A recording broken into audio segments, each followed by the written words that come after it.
Hello friends, good morning and welcome to mechanical tutor.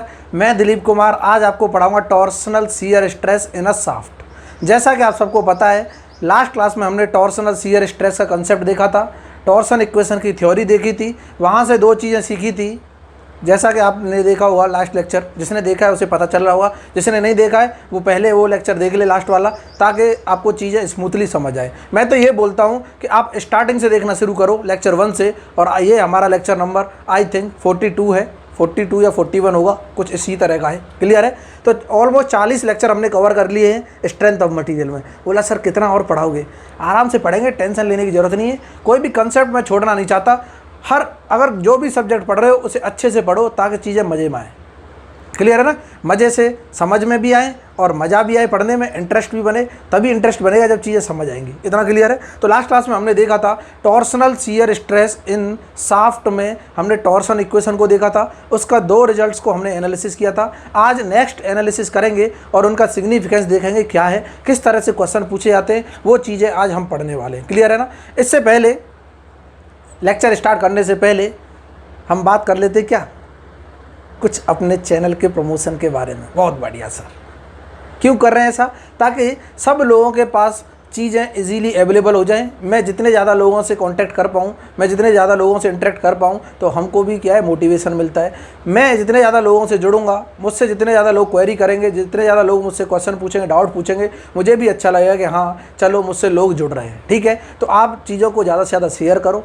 इस video को and तक देखना है और एंड तक देखो, फिर देखो आपको मज़ा आता है कि नहीं आता। 100% मज़ा आएगा। और यकीन मानो स्टार्टिंग से सॉम जो सब्जेक्ट हमारा चल रहा है, इसके लेक्चर 1 से पूरे टॉपिक्स आप देखो, पूरे लेक्चर्स कंप्लीटली देखो, खुद से नोट्स बनाओ। उसके बाद मुझे बोलना कि सर हमको मज़ा नहीं आया पढ़ने में, हमको चीज़ें समझ नहीं आई, फिर तो हम क्या है, रिस्पॉन्सिबल हैं। आप देखोगे ही नहीं तो उसके लिए कौन रिस्पॉन्सिबल है? खुद ही जिम्मेदार है और कोई नहीं है। क्लियर है ना? तो आप लोगों को ज़्यादा से ज़्यादा शेयर करो, अपने फ्रेंड्स को शेयर करो, अपने जूनियर्स को शेयर करो। जिन्होंने पास आउट भी कर रखा है कोई दिक्कत नहीं, जिनकी रैंक भी आ गई कोई दिक्कत नहीं है, तो आप अपने जूनियर्स को भी शेयर कर सकते हो ताकि उनको भी चीज़ें क्या है, फ्री ऑफ कॉस्ट अवेलेबल हो जाए। सब कुछ फ्री में चल रहा है, किसी से कोई पैसा नहीं लिया है। बोलोगे सर आपने कुछ दिनों पहले पैसे की बात की थी, 1-2 दिन पहले, वो पैसा कोई भी फीस नहीं थी, ट्यूशन फीस कुछ भी नहीं थी, किसी भी सब्जेक्ट का चार्ज नहीं था। वो इसीलिए था ताकि आपके लिए चीज़ें स्मूथली करा सके। क्लियर है ना? आपके लिए चीज़ें स्मूथली करा सकें, उसके लिए मैं 1-2 चीज़ों की अरेंजमेंट करने के लिए थोड़ा सा क्या है, फाइनेंस का बजट ख़राब चल रहा है लॉकडाउन की वजह से। बाकी मैं किसी से कुछ मांगता भी नहीं। क्लियर है ना? तो 3-4 महीने से कुछ क्या है, बजट ख़राब चल रहा है, तो उसके लिए बस कंट्रीब्यूशन, अगर कोई पढ़ना चाहता है, सीरियसली पढ़ना चाहता है, अगर कोई 500 कंट्रीब्यूट करना चाहता है, कोई 1000 कंट्रीब्यूट करना चाहता है, जो अपनी श्रद्धा अनुसार कंट्रीब्यूट करना चाहते हैं वो कर लो। जो भी कंट्रीब्यूशन होगा उससे मैं आपके लिए चीज़ों को आसान करने की कोशिश करूँगा, उससे मेरा पॉकेट में तो कुछ नहीं हो रहा। क्लियर है ना? 500-1000 रुपये में मैं भी कोई रईस नहीं होने वाला। तो इसीलिए मैं बोल रहा हूँ कि आप सबके कंट्रीब्यूशन से आपके लिए ही क्लासेस क्या हो जाएंगी, वेल ऑर्गेनाइज हो जाएंगी, और फिर मज़ा आने लगेगा, जैसे बिल्कुल स्मूथली चलने लगेगा सब कुछ। जैसा कि हमारे सब्सक्राइबर भी बढ़ते जा रहे हैं, धीमे धीमे बढ़ रहे हैं, बहुत फास्ट तो नहीं बढ़ रहे हैं, पर हाँ मैं उम्मीद करता हूँ कि हम 2-3 महीने में अपने 1000 सब्सक्राइबर क्या कर लेंगे, टच कर लेंगे। उसके बाद जब हम चीज़ों को पढ़ लेंगे, समझने की कोशिश करना, जब हम एक बार थ्योरी पढ़ लेंगे तो हमको करनी है क्वेश्चन प्रैक्टिस, और उस क्वेश्चन प्रैक्टिस के लिए मैं कंट्रीब्यूशन मांग रहा हूँ और किसी के लिए नहीं। क्लियर है ना? ताकि मैं चीज़ों को आपके लिए आसानी से वो करा सकूँ, प्रैक्टिस करा सकूँ क्वेश्चंस की। हर क्वेश्चन तुम्हारे सामने स्क्रीन पे होगा, आप खुद प्रैक्टिस कर सको, हम लाइव सेशन क्या कर सकें, कंडक्ट कर सकें। उसके लिए 2-4 सेटअप करने की तो ज़रूरत है। ठीक है? इतना उम्मीद करता हूँ सबको चीज़ें समझ आ रही होंगी। रही बात मुझसे पर्सनली कांटेक्ट करने की, मुझसे पर्सनली कांटेक्ट कर सकते हो। बाकी मैं अपना डिस्क्रिप्शन में अब नंबर भी दे दूंगा, जो गूगल पे का जो नंबर है वही व्हाट्सअप का नंबर है। आपको कोई कन्फ्यूजन होता है तो आप मुझसे मैसेज करके भी पूछ सकते हैं। क्लियर है ना? ठीक है? बाकी फेसबुक पे मुझसे जुड़ सकते हो, डिस्क्रिप्शन में आपको लिंक मिल जाएगा। इंस्टाग्राम पे भी आप मुझसे डायरेक्टली जुड़ सकते हो। किसी को कोई भी क्वेरी है, एग्ज़ाम से रिलेटेड, पर्सनल लाइफ से रिलेटेड, किसी भी चीज़ से रिलेटेड, अगर मेरे एंड से उस चीज़ का समाधान हुआ तो मैं ज़रूर 100% कोशिश करूँगा आपकी प्रॉब्लम को सॉल्व करने के लिए। इतना क्लियर है सबको? बिल्कुल क्लियर है। मज़ा आ रहा है कि नहीं आ रहा? बिल्कुल आ रहा है। लाइक तो कर दो एक बार, जल्दी से जल्दी क्या करो, अंगूठा दबाओ। जो लोग चैनल में नए जुड़े हैं वो चैनल को सब्सक्राइब करो, बेल आइकन को प्रेस करो, ताकि हम भी क्या ले सकें, मज़ा ले सकें। वाह बहुत बढ़िया। ठीक है, चलो हम बात करते हैं, अपने काम की बात करते हैं, हम लेक्चर पे आते हैं। ठीक है? ये तो हमारा क्या इंट्रोडक्शन टाइप हो गया, होना भी चाहिए, इंटरेस्ट भी आना चाहिए, थोड़ा सा मनोरंजन बहुत ज़रूरी है। पढ़ने से पहले क्या है, पहले से ही मोटिवेट हो जाओ कि हाँ आज कुछ सीखना है, और पूरा लेक्चर एंड तक देखा करो, फिर देखो कितना मज़ा आता है। बहुत मज़ा आएगा, 100% मज़ा आएगा, ये मेरा वादा है। इधर देखो, हम बात कर रहे थे टॉर्सनल शियर स्ट्रेस की। लो, बात कर रहे थे तो करेंगे, बिल्कुल करेंगे, नो दोहराएं। टॉर्सनल शियर स्ट्रेस इन शाफ्ट, बहुत अच्छे। एक टॉर्सन इक्वेशन लिखी थी, मैं तुरंत लिख दूंगा, इधर देखते रहना। T/J is equal to tau upon R equal to क्या थी, जी थीटा अपॉन एल। यही इक्वेशन थी, सबको क्लियर है। लास्ट क्लास में हमने डिस्कस की थी, यहाँ तक सबको क्लियर है। इस टर्म को मैंने ए माना था, क्या माना था, ए माना था। इसको मैंने बी माना था टर्म को, और इस टर्म को मैंने क्या माना था, सी माना था। और मैं टॉर्सन इक्वेशन का एनालिसिस कर रहा था, एनालिसिस ऑफ, ये लास्ट क्लास में भी बताया था, फिर भी देख लेते हैं एक बार। Analysis of torsional equation, clear है।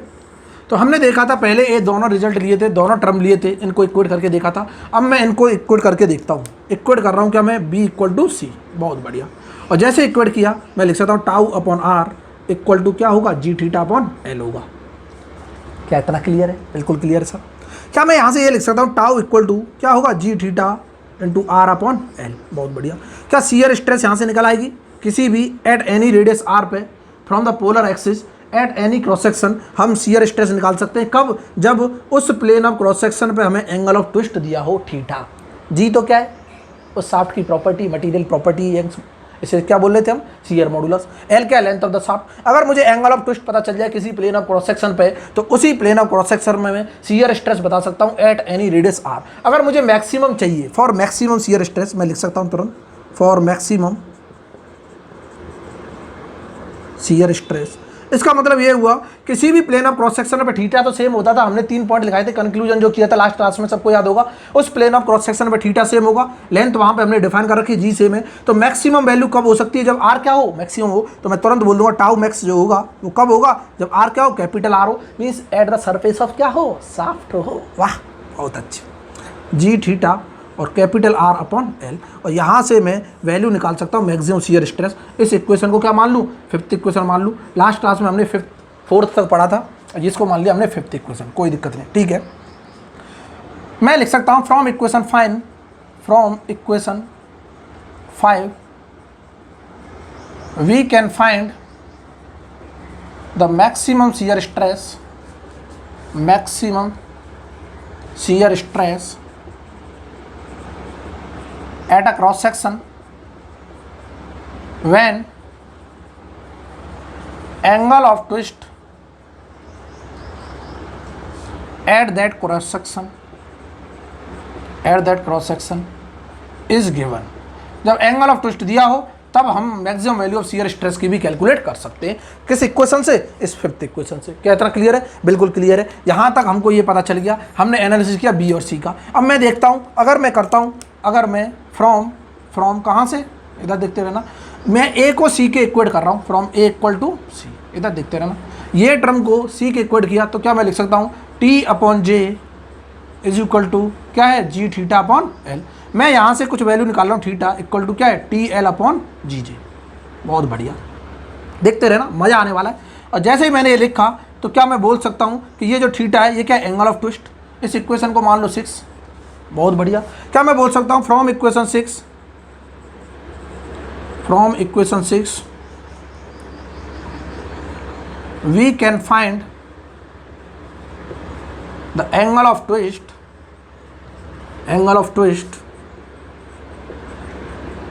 on a plane of cross section when क्या गिवन हो, जी और जे तो क्या है, ये उसकी प्रॉपर्टी, ये जी तो क्या है, प्रॉपर्टी ऑफ द शाफ्ट है, जे क्या है, डायमेंशन दी होगी। When twisting movement T and length L of the shaft given. Clear है ना, कितना ट्विस्टिंग मूवमेंट लगा हुआ वो पता हो और किस लेंथ पे हमको निकालना है। मींस मैं एट द एंड निकालना चाहता हूँ, इधर देखते रहना, ये हमारा फिक्स एंड है, फिक्स है, यहाँ से फिक्स कर रखा है। मैं यहाँ एट द एंड निकालना चाहता हूँ तो ये लेंथ बता दो और यहाँ पे टॉर्क बता दो कितना अप्लाई है। बोलो मैं एट द एंड नहीं निकालना चाहता, बीच में निकालना चाहता हूँ, बीच तक की लेंथ बता दो, यहाँ बता दो टॉर्क कितना अप्लाइड है। जी और जे तो क्या होंगे, सेम होंगे अगर ये प्रिज्मेटिक है तो। बोलो सर प्रिज्मेटिक है तो, है ना, तो ये क्या इक्वेशन प्रिज्मेटिक के लिए नहीं थी क्या। कंडीशन देखो 3 लिखाई थी, 3 कंडीशन क्या थी कि shaft should be circular and prismatic.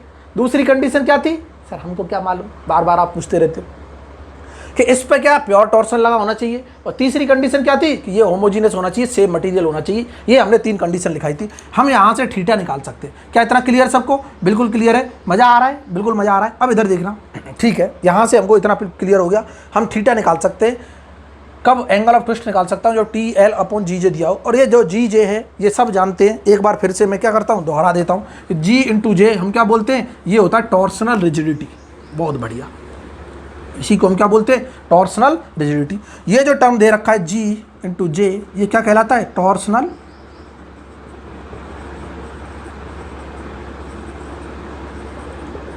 Rigidity. बहुत अच्छे, ठीक है।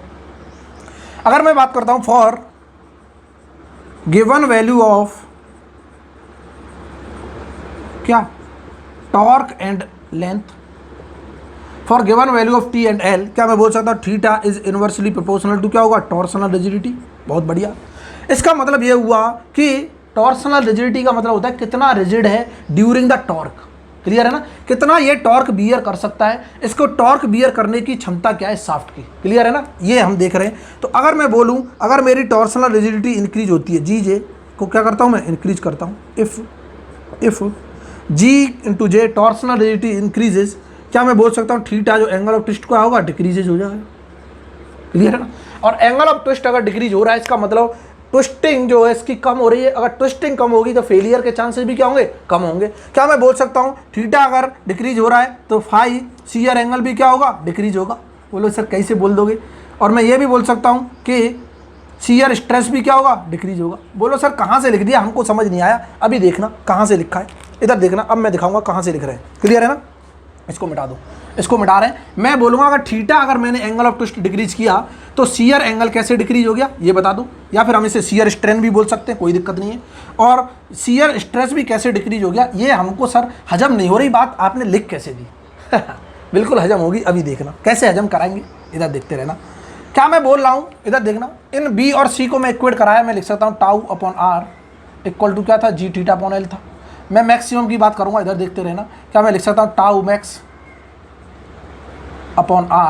इक्वल टू क्या हो गया, G/θ/L हो गया। बहुत अच्छे। मैं इस G को नीचे लाना चाहता हूँ, τmax/G, क्या मैं लिख सकता हूँ R/θ/L, कोई दिक्कत नहीं, किसी कोई दिक्कत नहीं, कोई दिक्कत नहीं, ठीक है। इतना क्लियर सबको, बिल्कुल क्लियर है। क्या कोई मुझे बताएगा from Hooke's law from Hooke's law हम जानते थे कि shear stress is corresponding directly proportional to corresponding shear strain. हम जानते थे shear stress is directly proportional to क्या होता है, शियर स्ट्रेन, जो हम गामा से बोल रहे थे। बिल्कुल ठीक है। तो क्या मैं लिख सकता हूँ टाउ इक्वल टू कॉन्स्टेंट को हटाऊंगा तो ये प्रोपोर्शनल साइन को हटाऊंगा तो एक G आता था, गामा। यही पढ़ा था, जिसने नहीं पढ़ा है हुक्स लॉ का जाके लेक्चर देख ले, वहाँ से सारी चीज़ समझ आ जाएंगी। कहाँ से देखा था हमने, इलास्टिक कांस्टेंट में देखा था, ये सब इलास्टिक कांस्टेंट है। क्लियर है ना। क्या मैं लिख सकता हूँ यहाँ से τ/G क्या है, गामा के बराबर है, बिल्कुल है। और गामा ही क्या है, ये शियर स्ट्रेन है। बहुत बढ़िया, ये क्या है, शियर स्ट्रेन। और क्या मैं बोलता था जब मैंने रेक्टेंगुलर ब्लॉक के लिए शियर स्ट्रेन डिफाइन किया था, अब देखो जिसने पढ़ा होगा उसे मजा आ जाएगा, यहीं पे आप मुझे रिलेट करना पड़ेगा चीज़ों को। मैंने बोला था ये रेक्टेंगुलर ब्लॉक है, बिल्कुल है। और अगर मैं शियर स्ट्रेन डिफाइन कर रहा था, इस ब्लॉक को फिक्स किया था, यहाँ पे शियर फोर्स लगाया था, लगा दिया, और ये क्या हो रहा था, इस तरह से डिफॉर्म हो रहा था। बहुत बढ़िया। और मैं बोल रहा था ये जो वैल्यू थी फाई थी, और इसी फाई को हमने गामा से भी रिप्लेस किया था। यहाँ पे जो आ रहा था ये डेल्टा था, और ये जो थी इसको हमने लेंथ मारा था। क्लियर है ना। तो हमने बोला था फाई इक्वल टू क्या आ रहा था, डेल्टा/L आ रहा था। और फाई क्या है यहाँ, शियर स्ट्रेन। बहुत बढ़िया, क्या है, शियर स्ट्रेन। और इसी को मैं रिप्लेस कर सकता हूँ किससे, गामा से रिप्लेस कर सकता हूँ। तो मैं इसको फाई के बराबर लिखूँ, गामा के बराबर लिखूँ, कोई दिक्कत नहीं कोई दिक्कत नहीं है, सबको मज़ा आ रहा होगा, कोई दिक्कत वाली बात ही नहीं। क्या इतना क्लियर है, बिल्कुल ठीक है। मैंने बोला सर अगर थीटा डिक्रीज हो रहा है, क्या हो रहा है, थीटा डिक्रीज हो रहा है। इधर देखना, क्या मैं ये गामा को यहाँ पर रिप्लेस करूँगा, इसमें T/J की जगह इसको रिप्लेस कर रहा हूँ यहाँ। कैसे रिप्लेस करूँ सर, कुछ भी नहीं, इसको T/J की जगह मैं यहाँ पर रिप्लेस कर रहा हूँ। तो क्या मैं लिख सकता हूँ यहाँ से, इधर देखना कि ये वैल्यू फाई के बराबर हो गई या फिर गामा के बराबर हो गई, इक्वल टू क्या हो गया, R/θ/L हो गया। बहुत बढ़िया।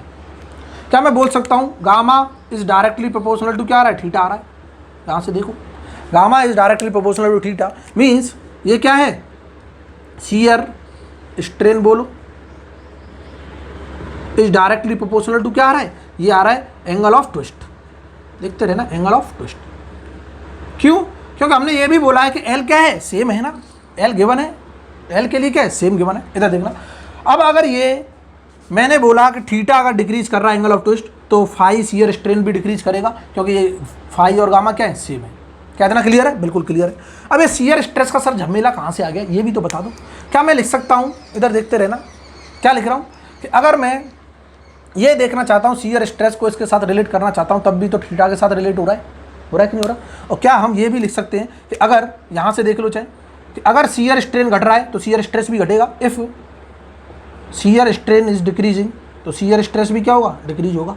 यहाँ से देखो हो गया डिक्रीज। और अगर ये डिक्रीज होगा तो हम तो तुरंत बोल दें क्या कि चांसेज ऑफ फेलियर क्या हो जाएगा, डिक्रीज हो जाएगा। Chances of failure decrease. क्या इतना क्लियर है सबको? क्या इतना क्लियर है? हमने क्या देखा कि अगर जी जे टॉर्सनल रिजिडिटी है तो for the given value of T और एल हम थीटा इक्वल टू जानते थे, क्या आ रहा था, टी एल अपॉन जी जे आ रहा था। इधर देखो थीटा क्या आ रहा था, टी एल अपॉन जी जे। देखो बार बार चीज़ें मिट जाती हैं तो फिर दोबारा हमें लिखना पड़ता है, इसीलिए टाइम क्या होता है, कंज्यूम होता है। इसीलिए मैं चाहता हूँ थोड़ा सा सपोर्ट करो ताकि ये चीज़ें स्मूथली आपके सामने रहें, सारी चीज़ें मिटाने की जरूरत ना पड़े। और मिटाने की जरूरत पड़ेगी तो फिर क्या है, थोड़ा सा ऐसा लगता है कि पता नहीं कहाँ से लिख दिया। अभी थीटा निकाला था T L upon G J, हमने बोला for a given twisting and length के लिए थीटा जो होगा inversely proportional to torsional rigidity के बराबर होगा। अगर टॉर्सनल रिजिडिटी बढ़ाता हूँ मीन्स इस स्ट्रक्चर को रिजिड कर रहा हूँ, ये टॉर्क को ज़्यादा बियर कर सके, तो एंगल ऑफ ट्विस्ट तो कम होना ही है। वैसे भी अगर देखा जाए फिजिकली दिमाग लगाओ, कॉमन सेंस लगाओ। मैंने बोला कि अगर मैं इसको रिजिड कर दूँ, रिजिड का मतलब डिफॉर्मेशन कम होने चाहिए, तो एंगल ऑफ ट्विस्ट तो कम होगा ही ना, या मैथमेटिक्स से देख लो, हो गया।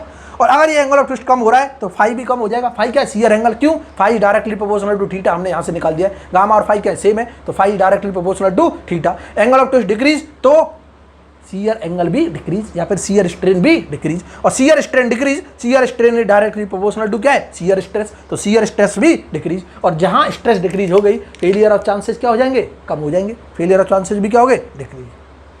क्लियर है ना, चांसेस ऑफ फेलियर भी क्या हो गए, डिक्रीज हो गए। क्या इतना क्लियर है सबको? बिल्कुल क्लियर है, मजा आ गया। तो क्या मैं बोल सकता हूँ, क्या बोल सकता हूँ कि ये जो इक्वेशन है, इधर देखते रहे ना, इस इक्वेशन को मैं मानूंगा, कौन सी इक्वेशन मान लूँ, कुछ भी मान लूँ, इक्वेशन नंबर 7 मान लो।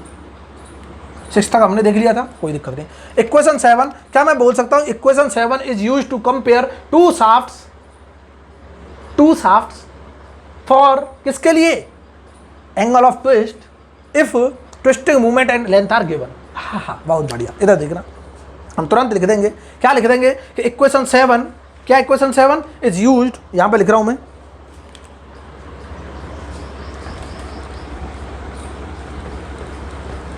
इसको लिख लेना नोट्स में।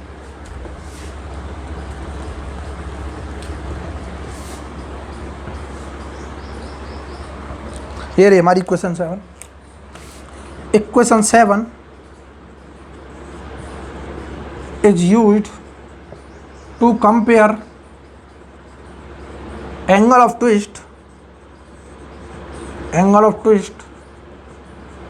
of two shafts for the given value of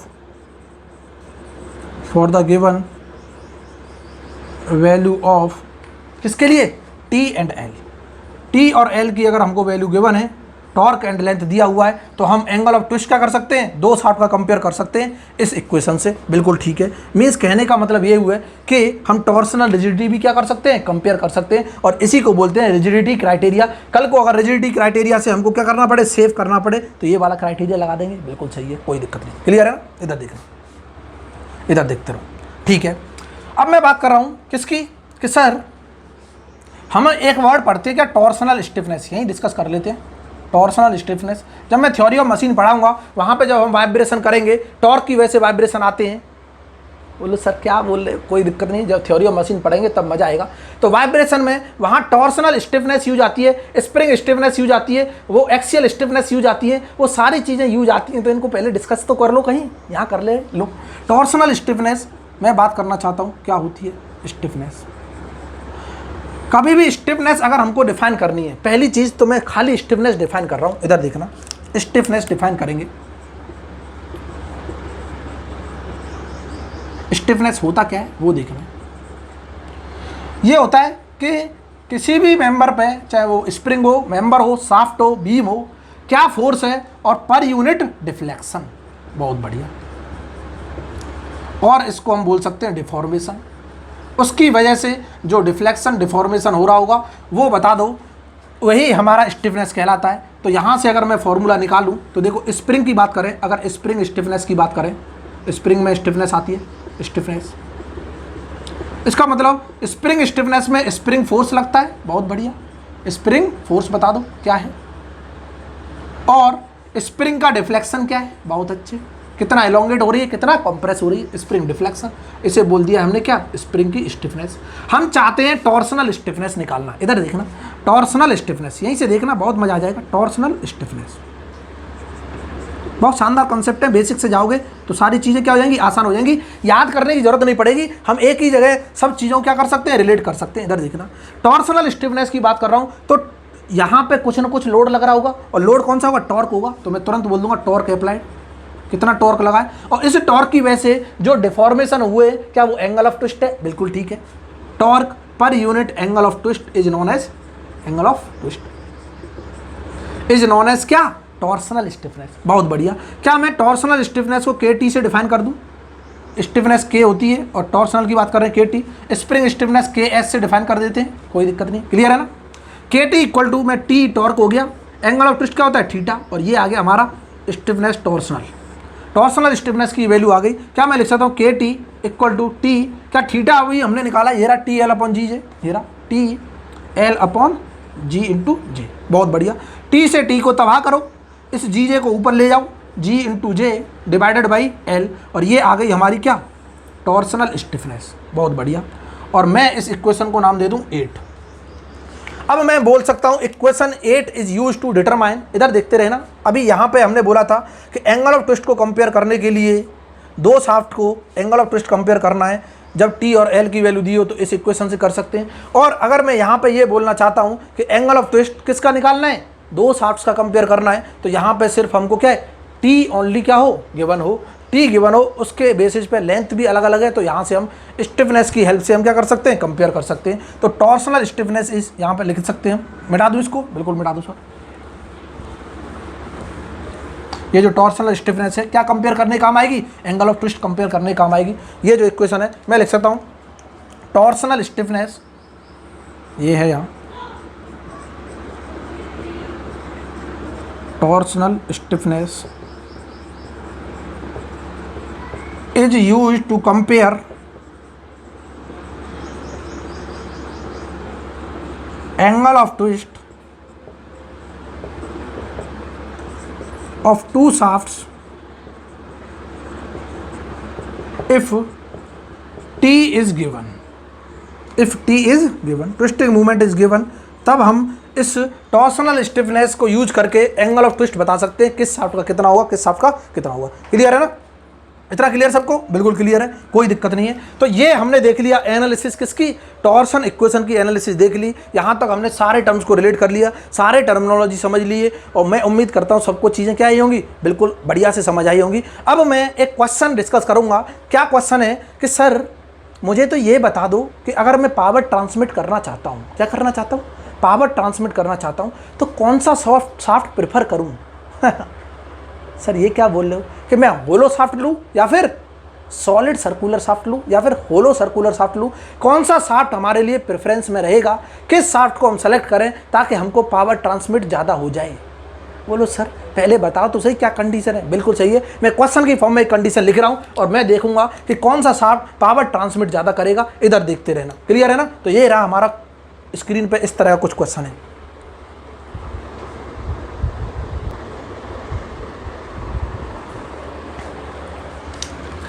ये क्वेश्चन है कि पावर ट्रांसमिशन कैपेसिटी, इधर देखना पीटीसी का मतलब क्या है, पावर ट्रांसमिशन कैपेसिटी का ratio, determine the ratio of power transmission capacity, ratio लिख लेना यहाँ, determine the ratio of power transmission capacity of solid and hollow circular shaft when their rotating speed, diameter, length, material are same. जब दोनों shaft का speed same हो, diameter same हो, outer diameter same हो, length same हो और material same हो, तब कौन सा शाफ्ट का पावर ट्रांसमिशन कैपेसिटी ज़्यादा होगा, ये हमको चेक करना है। बिल्कुल ठीक है, बहुत ही शानदार क्वेश्चन है और डायरेक्टली आता रहता है, ऑब्जेक्टिव में पूछता है, बिल्कुल डायरेक्टली ऑब्जेक्टिव में पूछ लेगा, तो इसके रिजल्ट भी हमको पता होना चाहिए और कैसे करते हैं वो भी पता होना चाहिए, सॉल्यूशन कहाँ से है। तो ये बात कर रहा है पावर ट्रांसमिशन कैपेसिटी की, पावर ट्रांसमिशन कैपेसिटी, बहुत बढ़िया, क्लियर है ना। इसको हम पीटीसी भी बोल रहे हैं। क्या हम बोल सकते हैं, हमने एक टर्म पढ़ा था टी आर, इसी को हम पावर ट्रांसमिशन कैपेसिटी बोल रहे थे। क्यों बोल रहे थे? क्योंकि स्पीड सेम थी।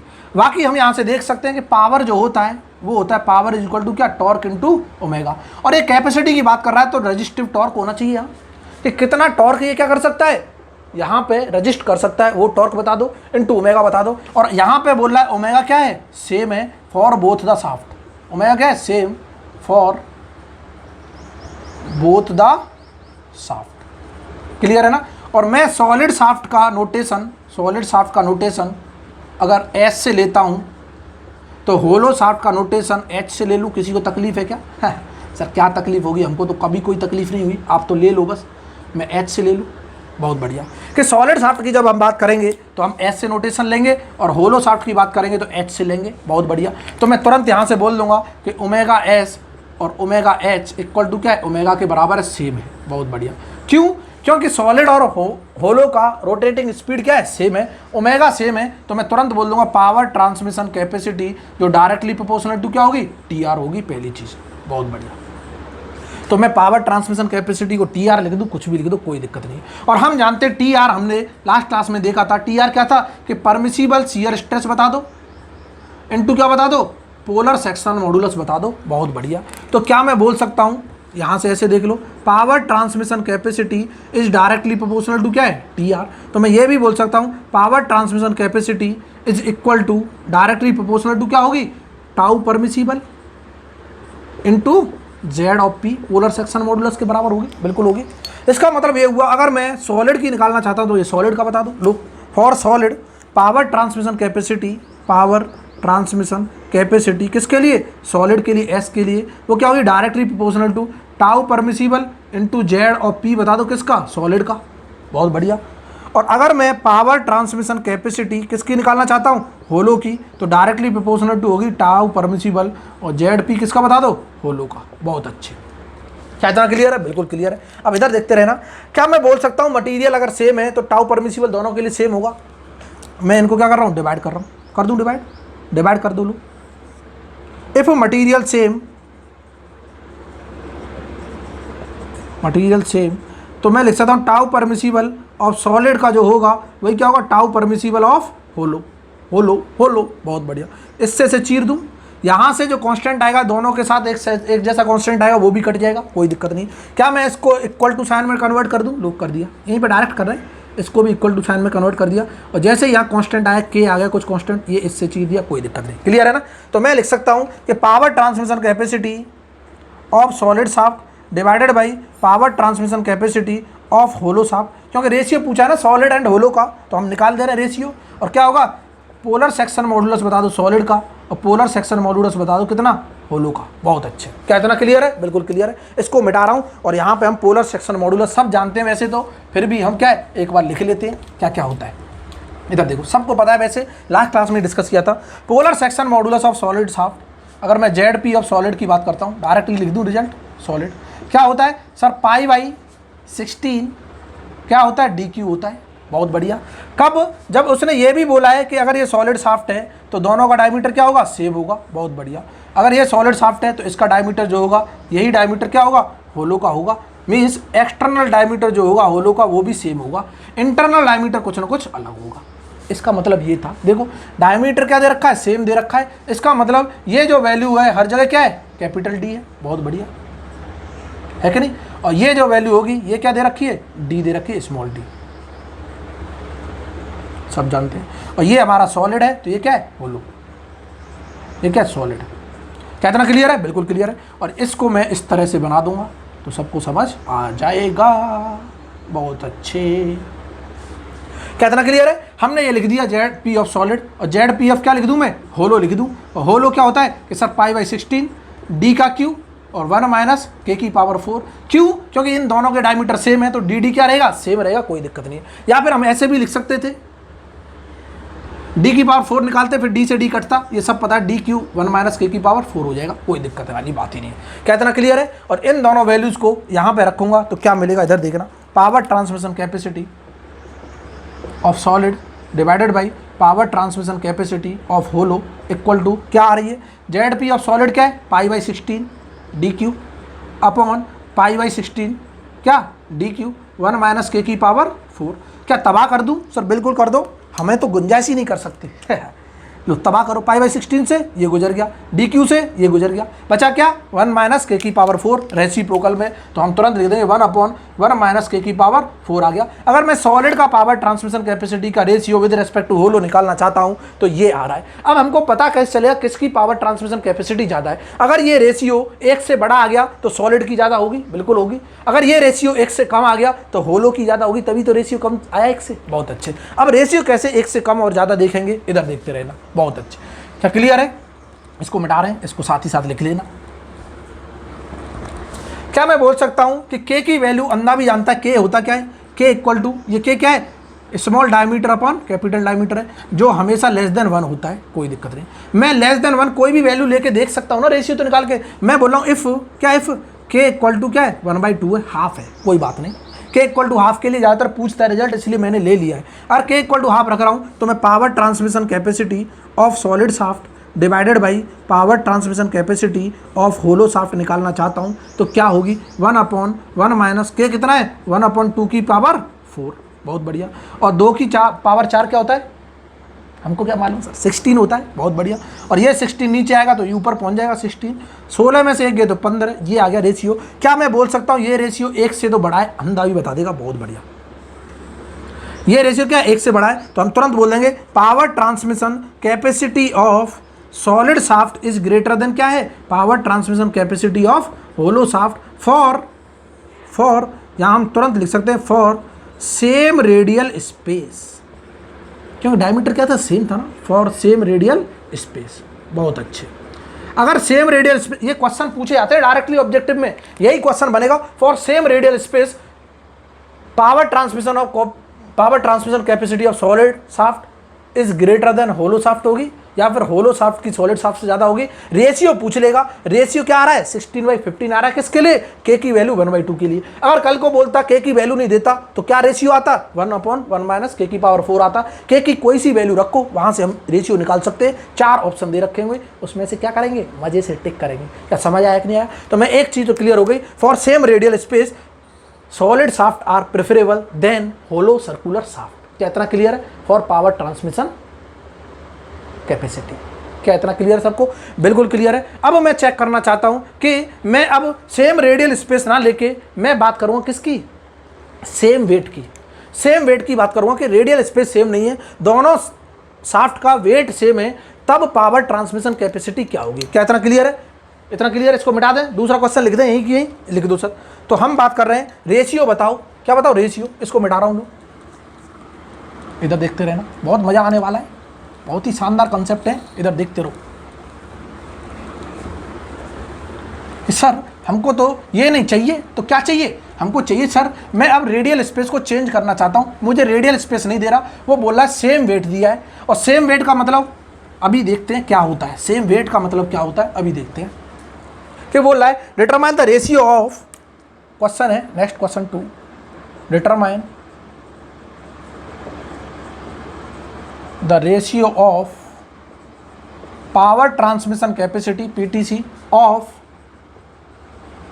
solid and hollow circular shaft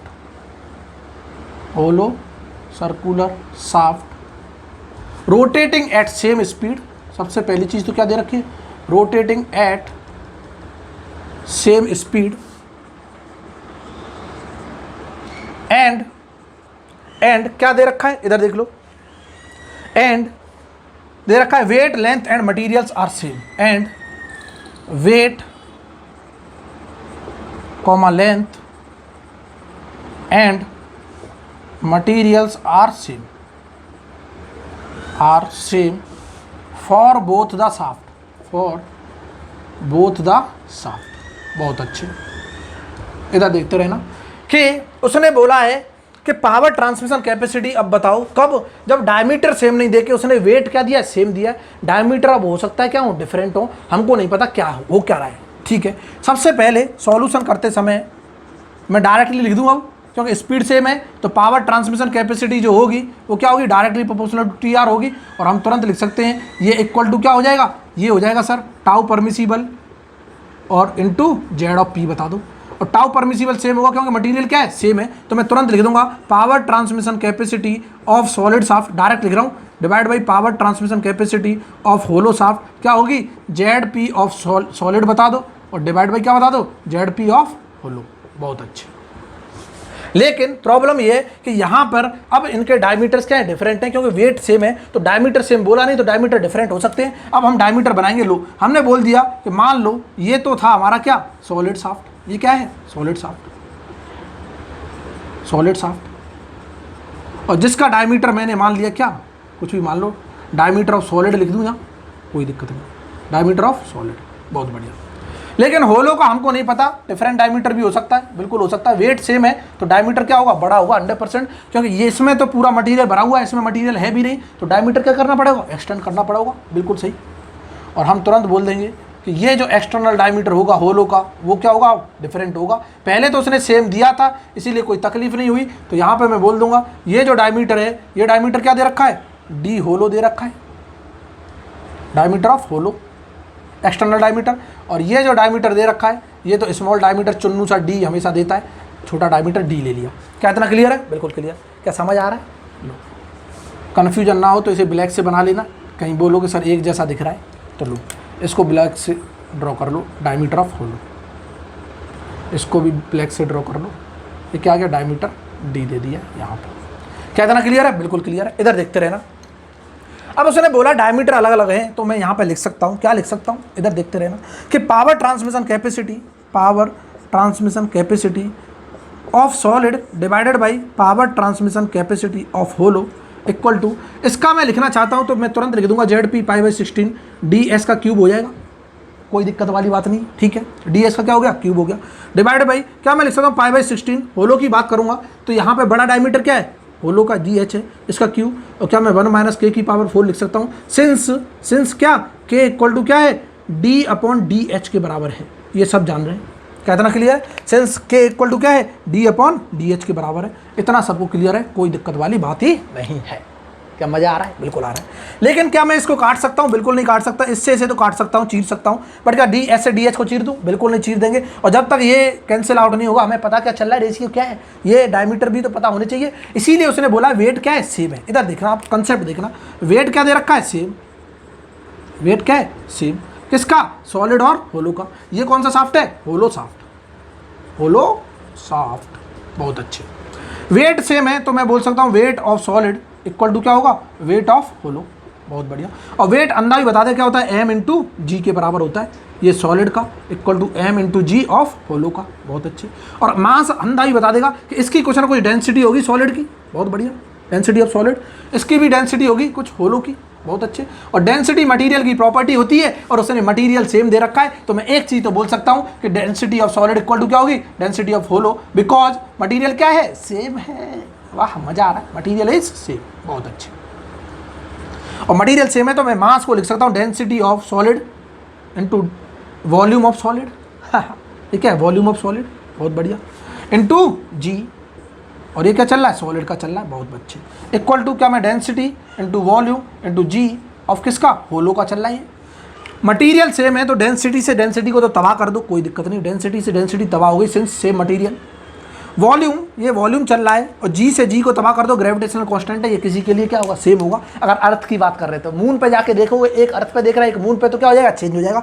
और मून पे जाने की औकात है नहीं कोई बात नहीं, एक दिन औकात जरूर होगी, साइंटिस्ट बनेंगे तब, बहुत बढ़िया, क्लियर है ना, कि जी से जी तबाह कर दिया। मैं तुरंत लिख दूंगा volume of solid equal to क्या आ गया, वॉल्यूम ऑफ होलो, बहुत बढ़िया। वॉल्यूम क्या होता है, एरिया ऑफ सॉलिड बता दो, cross section area of solid into length of solid equal to cross section area of hollow into length of hollow, hollow hollow लो। क्या मैं बोल सकता हूँ क्या कि लेंथ भी सेम दे रखी है, बहुत बड़ी है, तो एल एस से एल एच चीर दिए, क्यों, since L S is equal to L H, बहुत अच्छे, बहुत शानदार कंसेप्ट। क्या मैं बोल सकता हूं, इसने इनडायरेक्टली, डायरेक्टली नहीं इनडायरेक्टली वेट सेम दिया तो क्रॉस सेक्शन एरिया क्या आ गया, सेम आ गया। इसीलिए मैंने बोला था for same radial space solid shaft are preferable than hollow shaft for power transmission. लेकिन अगर मैं for same cross section area की बात करता हूं, for same cross section area, अभी रिजल्ट देखेंगे ना, हमको क्या पता है कौन सा कंपेयर, कौन सा अच्छा है कौन सा बुरा है। तो यहां से एक चीज नजर आ गई, चाहे वेट सेम दे चाहे क्या दे, सेम क्रॉस सेक्शन एरिया दे, दोनों चीज क्या है, सेम है। बहुत बढ़िया, क्या इतना क्लियर है? इधर देखो, अब इसको मिटा दूं मैं, अब मुझको एक चीज पता चल गई कि सॉलिड और होलो से AS और AH क्या आ गए, सेम आ गए। इसको मिटा दूं, ये बस मैंने इसीलिए सब कुछ लिखा था ताम झाम, ताकि मुझे ये पता चल जाए कि एरिया S इक्वल टू क्या आ गया है, एरिया ऑफ H आ गया है। बहुत बढ़िया। और एरिया ऑफ सॉलिड का अगर मैं निकालता हूँ तो क्या होता है, π/4 ds का स्क्वायर। बहुत बढ़िया। और होलो का निकालता हूँ तो अंदर ही बता देगा π/4 dH का स्क्वायर 1 - k स्क्वायर हो जाएगा। यही होता है, सब जानते हैं, ठीक है। क्या π/4 से π/4 को तबाह कर दूं? बहुत अच्छे। क्या मैं लिख सकता हूं ds/dh का होल स्क्वायर जो होगा वो किसके बराबर होगा, 1 कहाँ आ रहा है, 1 - क्या आ रहा है, k स्क्वायर आ रहा है। क्या मैं लिख सकता हूं ds/dh की जो वैल्यू होगी वो √1 - k स्क्वायर हो जाएगी। यहाँ से इसको स्क्वायर को हटाएंगे तो रूट चढ़ जाएगा दोनों साइड। बहुत अच्छे, क्या इतना क्लियर है? मैं अब यहाँ पर ds/dh की जगह रिप्लेस करूंगा। बहुत अच्छे, कोई दिक्कत वाली बात ही नहीं है। और मैं इसको ये भी लिख सकता हूँ, ये 1 - k स्क्वायर की पावर क्या आ गया, 1/2 आ गया। और मैं इसका क्यूब भी निकालना चाहता हूँ, ds/dh का होल क्यूब। क्यों? क्योंकि यहाँ पे रिजल्ट हमारा क्यू चल रहा है, तो मैं ये बोल सकता हूँ 1 - k स्क्वायर की पावर क्यूब करेंगे तो ये क्या हो जाएगा, 3/2 हो जाएगा। इतना सबको क्लियर है, किसी को कोई दिक्कत नहीं है, कोई दोहराए नहीं है। इधर देखते रहो। अब मैं क्या करूँगा, यहाँ पे वैल्यू रखूंगा, इसको यहाँ पे रिप्लेस कर दूंगा, तो हमारे पास यहाँ से जो रिजल्ट आया था मैं तुरंत लिख दूंगा, power transmission capacity of solid shaft divided by power transmission capacity of hollow shaft. क्या आ रही थी, ds/dh का होल क्यूब। बहुत अच्छे, ये बच रहा था ना। और नीचे क्या चल रहा था, 1/1 - k की पावर 4। क्या इतना क्लियर है? ठीक है।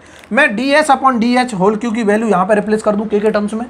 लो, इस इक्वेशन को 2 मानो, इस इक्वेशन को क्या मानो, 1 मानो। पुट इक्वेशन 2 इन इक्वेशन 1, इधर देखते रहना, पुट इक्वेशन 2 इन इक्वेशन 1, तो क्या मिलेगा। अब इस सब को तबाह करने जा रहे हैं क्योंकि स्पेस नहीं बचा है, ये सब समझ आ गया है हमको। अब क्या करें, इसको सबको तबाह करो और क्या करो, ये वैल्यू रख दो, 2 की वैल्यू रख दो 1 में, तो क्या मिल रहा है वो हमको जो मिल रहा है उससे हम एनालिसिस करने वाले हैं। क्या इतना क्लियर है? उड़ा दो इसे। जैसे मैंने बोला, मैं तुरंत बोल दिया power transmission capacity of solid divided by power transmission capacity of क्या, होलो, इक्वल टू क्या, equal to sir ds/dh whole Q की जगह मैं क्या लिख दूँ, 1 - k स्क्वायर की पावर 3/2। बहुत बढ़िया। और नीचे चल रहा है 1 - k स्क्वायर की पावर 4, k स्क्वायर नहीं चल रहा, k की पावर 4 चल रहा है। बहुत बढ़िया, 1 - k की पावर 4। क्या मैं बोल सकता हूँ ये 1 - k स्क्वायर को, इसको, इस वाले टर्म को मैं यहाँ पर लिख के दिखा रहा हूँ, ये मैथमेटिक्स से बाकी कुछ नहीं है। 1 - k स्क्वायर को मैं एक बार क्या लिख सकता हूँ, 1 + 1/2। बहुत बढ़िया, देखो 3/2 हो गया। इसका मतलब एक बार खाली 1 - k स्क्वायर आ जाएगा, एक बार रूट टाइम्स आ जाएगा, तो इसको इक्वल टू ये भी लिख सकते हैं 1 - k स्क्वायर, एक बार सिंपल, और एक बार √1 - k स्क्वायर। इसका मतलब ही क्या है, हम ऐसे लिख सकते हैं 1 - k स्क्वायर। बहुत बढ़िया। और एक बार लिख दिया √1 - k स्क्वायर, कोई दिक्कत वाली बात नहीं, ठीक है। और यहाँ पर मैं क्या इसको ऐसे लिख सकता हूँ, 1 - k स्क्वायर एक बार लिख दूँ, एक बार क्या लिख दूँ, 1 + k स्क्वायर लिख दूँ, किसी को कोई तकलीफ नहीं है, ठीक है। a square - b square open कर लिया है तो हम ऐसे लिख सकते हैं, इससे ऐसे तबाह करो। बहुत अच्छे, बहुत शानदार। और यहाँ से हमें मिल गई power transmission capacity, power transmission capacity of solid upon power transmission capacity of hollow equal to 1 - k square root में डिवाइडेड बाई 1 + k स्क्वायर। और ये आ गया हमारा रेशियो। क्या आ गया, रेशियो। अब तो हम ये चाहते हैं, क्या चाहते हैं कि सर मैं तो वैल्यू रख के देखना चाहता हूँ कौन सा शाफ्ट ज़्यादा प्रेफरेबल है। इधर देखते रहना, मिटा दूँ, अंधा भी बता देगा अब तो। अगर मैं k की वैल्यू क्या ले रहा हूँ, 0.5 ले रहा हूँ, मान लो क्या ले रहा हूँ, 0.5। यहाँ 0.5 लूँगा, 0.5 का स्क्वायर कुछ तो होगा, 0. कितना होगा हमको क्या मालूम, 0.25 होगा।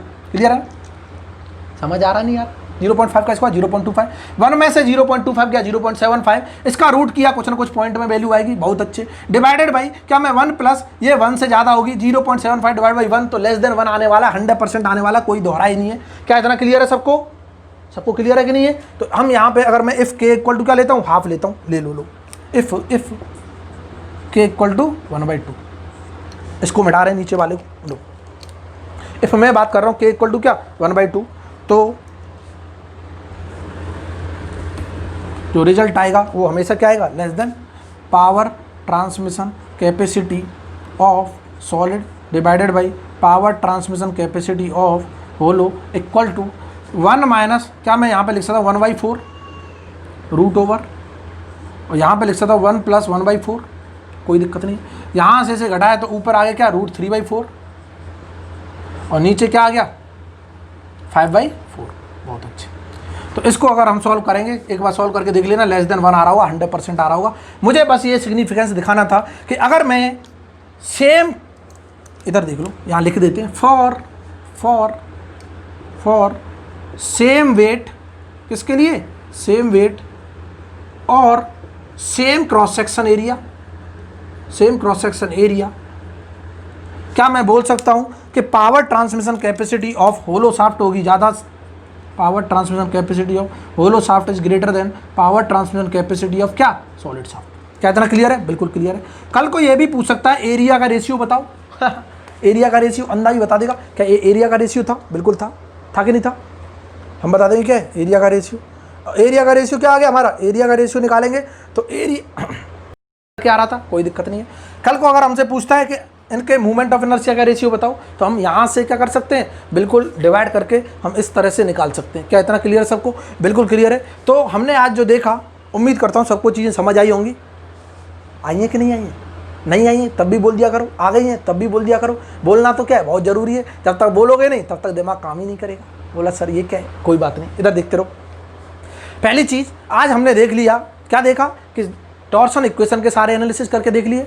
हमने ये भी चेक कर लिया होलो शाफ्ट कब प्रेफरेबल होता है, सॉलिड शाफ्ट कब प्रेफरेबल होता है, कब पावर ट्रांसमिट करने के लिए। पावर ट्रांसमिट अगर करनी है तो सॉलिड शाफ्ट कब यूज करना है, जब सेम रेडियल स्पेस हो। होलो शाफ्ट कब यूज करना है, जब सेम वेट हो या फिर सेम क्रॉस सेक्शन एरिया हो। तो ये हमने देख लिया, ये डायरेक्ट क्वेश्चन पूछे जाते हैं ऑब्जेक्टिव में। ये जो रिजल्ट आया ये इंपॉर्टेंट है, और एक वहाँ पे रिजल्ट आया था 1/1 - k⁴, वो बहुत इंपॉर्टेंट रिजल्ट था। दोनों रिजल्ट याद रखने हैं ऑब्जेक्टिव के लिए, जो SSC JEE में पढ़ रहे हैं उनके लिए बहुत ही इंपॉर्टेंट रिजल्ट है। स्टार मार्क कर लेना, सीधे सीधे पूछे जाते हैं क्वेश्चन, इसमें कुछ भी नया तो विषय नहीं है। किसके लिए? ऑब्जेक्टिव क्वेश्चन के लिए बहुत ही इंपॉर्टेंट है। और जो इससे पहले रिजल्ट निकाला था वो भी बहुत इंपॉर्टेंट था ऑब्जेक्टिव के लिए। क्लियर है ना? तो यहाँ तक हमने देख लिया, टॉर्सन से रिलेटेड जितने भी कंसेप्ट थे वो देख लिए। अब हम पढ़ेंगे टॉर्सनल शियर स्ट्रेस का सर डिस्ट्रीब्यूशन भी बता दो क्या होता है। टॉर्सनल शियर स्ट्रेस का सर डिस्ट्रीब्यूशन बता दो क्या होता है। और हम देखेंगे कि अगर मैं सीरीज में कनेक्ट करता हूँ शाफ्ट को, सीरीज में शाफ्ट लगाता हूँ तब क्या रिजल्ट आते हैं, पैरेलल में कनेक्ट करता हूँ तब क्या रिजल्ट आते हैं, और क्वेश्चन भी देखेंगे क्वेश्चन कैसे करते हैं। क्लियर है ना? तो आज के लिए इतना ही बहुत है, अगले क्लास में हम मिलते हैं। बाकी की चीज़ें आपको क्या करनी है, शेयर तो करना है, लाइक भी करना है, और चैनल को सब्सक्राइब तो कर ही देना है। जो लोग बिना सब्सक्राइब करे देख रहे हैं, ज़्यादा मज़े नहीं लेने कोई बात नहीं, मज़े तो लेने, लेकिन दूसरों को भी तो मज़े लेने दो। समझ आ रही है ना बात? खुद ही मज़े लेके मत बैठ जाओ, आराम से बोल रहे हो अब तो खुश हो गए, कोई दिक्कत नहीं है, सब कुछ क्या है बढ़िया चल रहा है। बढ़िया चल रहा है तो क्या है, इसको शेयर करो ज़्यादा से ज़्यादा, लोगों के पास कंटेंट पहुंचना चाहिए, लोगों के पास चीज़ें क्या है इजीली पहुंचनी चाहिए। और ये जरिया कौन करेगा, आप ही लोग पहुंचाओगे। आप अपने जूनियर्स को, सीनियर्स को, जो कॉलेज में पढ़ रहे हैं वो क्या कॉलेज में डिस्ट्रीब्यूट करो, जो फ्रेंड सर्कल में जो तैयारी कर रहे हैं उनमें डिस्ट्रीब्यूट कर दो, उनमें शेयर कर दो, ताकि इससे क्या होगा, मेरे साथ क्या है मोटिवेशन बढ़ेगा, मेरा मोटिवेशन बढ़ेगा। जितने लोग मुझसे जुड़ेंगे, जितने लोग मुझसे क्वेरी करेंगे, जितने लोग मुझसे डाउट पूछेंगे, मुझे लगेगा कि हाँ अब मज़ा आ रहा है। वाकई में लोग पढ़ने की क्या है चाहत रखे हुए हैं, तो हम भी पढ़ाने की क्या रखेंगे, चाहत रखेंगे। और जब चाहत है तभी क्या है, मज़ा है। चलो बढ़िया है। इसी तरह हंसते रहो, मुस्कुराते रहो, देखते रहो मैकेनिकल ट्यूटर। सुबह शाम नहीं, सुबह ओनली 9 बजे। और अब थर्मोडायनामिक्स स्टार्ट हो गया है, टेंशन लेने की जरूरत नहीं है। थर्मोडायनामिक्स छोटा सा सब्जेक्ट है, बेसिक थर्मोडायनामिक्स बहुत जल्दी खत्म हो जाएगा, विद इन द 10 डेज। बोला सर क्या बोल रहे हो, with in the 10 days 2 lecture upload करेंगे, 20-25 घंटे का लेक्चर है। 20-25 का ये ऑनलाइन में, ऑफलाइन में लगते हैं 30-35 घंटे। तो या तो ऑनलाइन क्या चल रहा है, ऑनलाइन यहाँ लिखने के लिए थोड़ी समय देते हैं। समझ आ रही है ना बात? कोई दिक्कत नहीं, कंटेंट कुछ भी नहीं कटेगा, सारी चीज़ें कवर कराऊंगा जो पेपर में पूछी जाती हैं। सारी चीज़ों का मतलब ये हुआ 90% 95% तो क्या है, मेरा वादा है मैं कंप्लीट करा दूंगा। 2-4-5% का तो कारनोट ने भी गारंटी नहीं लिया, हम तो क्या हाथ खड़े कर देंगे कारनोट से ज़्यादा नहीं कोई बात नहीं। बट हाँ, आपको ऐसा नहीं लगेगा कि हमको कुछ भी नहीं आ रहा। आपके आपको सब्जेक्ट के ऊपर कमांड हो जाएगी, बहुत अच्छे से कमांड हो जाएगी। आप क्वेश्चन में आप सिलेक्शन की तरफ क्या करने लगोगे, मूव करने लगोगे। आपको मतलब है सिर्फ सिलेक्शन से, पहले क्या है सिलेक्शन से मतलब है, फिर जिसको नॉलेज के लिए पढ़ना है नॉलेज के लिए पढ़ते रहो। ज़िंदगी पढ़ी है, पहले सिलेक्शन ले लो ऐसी महामारी में कोई बात नहीं है। तो इस तरह से मनोरंजन करते रहो, तभी तो क्या इंटरेस्ट बनता है ना। जब तक इंटरेस्ट नहीं बनेगा तब तक मज़ा भी नहीं आएगा, मज़ा भी नहीं आएगा, पढ़ भी नहीं पाएंगे, सिलेक्शन भी नहीं होगा। और सिलेक्शन नहीं होगा तो दुखी रहेंगे दिन रात। दुखी रहना नहीं है, हमेशा खुश रहना है। कुछ भी अगर ऐसा लग रहा है कि नहीं पता नहीं चल रहा सर लाइफ में क्या चल रहा है क्या नहीं चल रहा है, हमसे डिस्कस कर लो। कोशिश यही करेंगे सारे डाउट्स आपके क्या कर दें, क्लियर कर दें।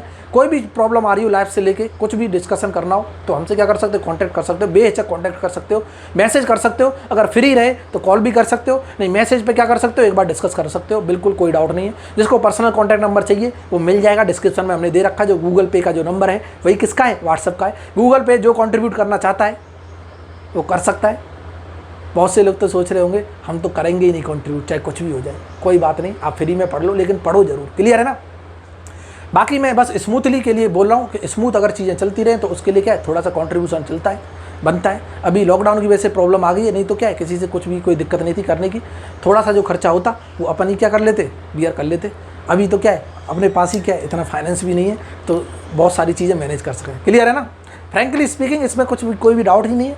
तो मैं तो ये सारे सब्जेक्ट आपको पढ़ाना चाहता हूँ अपने एंड से। अगर आपको बहुत बढ़िया लग रहा है तो पढ़ो, नहीं बढ़िया लग रहा है तो किसी से कोई भी फोर्स तो है नहीं। बस हाँ जिनको अच्छा लग रहा है वो एक बार क्या करो, पढ़ते रहो, ताकि मुझे भी मोटिवेशन मिलता रहे और मैं और अच्छे से पढ़ाता रहूँ, ताकि जो लोग तैयारी कर रहे हैं फ्री ऑफ कॉस्ट, जिनको चीज़ें अवेलेबल नहीं हो पाती हैं। तो आज के लिए इतना ही बहुत है। Thank you, tata, bye bye.